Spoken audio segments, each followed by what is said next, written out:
Sugatan ang miyembro ng LGBT matapos siyang gulpihin ng kapwa LGBT sa Tondo, Maynila dahil umano sa selos. Ang biktima na aksidente pa habang isinusugod sa ospital. Nakatutok si Jomer Apresto.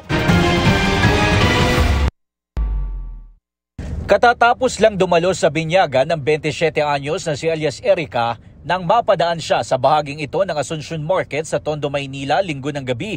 Nilapitan siya ng 26 anyos na si alias Miriam at biglang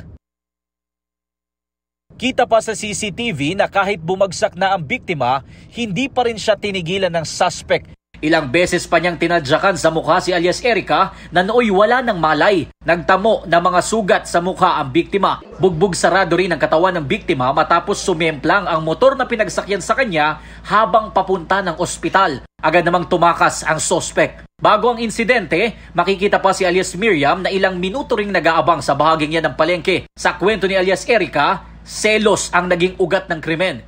Ex-girlfriend niya kasi ang live-in partner ngayon ng suspect at dumalo pa siya noong araw na yon sa binyag ng pamangkin ng kanyang ex na isa sa posibleng ikinagalit ni alias Miriam. Parang magulo po kasi yung estado rin po namin tsaka yung sa kanila po. Tutuloy na lang po muna yung kaso.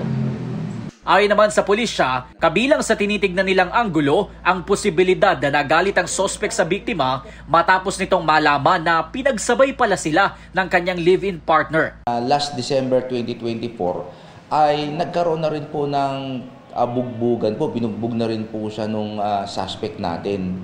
At hindi ho siya nagsumbong o nagkwento sa pamilya niya. Agad namang nahuli ang suspect matapos siyang kusang loob na nagtungo umano sa barangay. Aniya, 3 taon na silang mag-live-in partner ng kanyang girlfriend at kamakailan lang niya nalaman na may iba pa pala itong kasintahan. Napag-alaman na 9 months na ang relasyon ng biktima at ng live-in partner ng suspect at kahihiwalay lang nila nitong nakaraang linggo.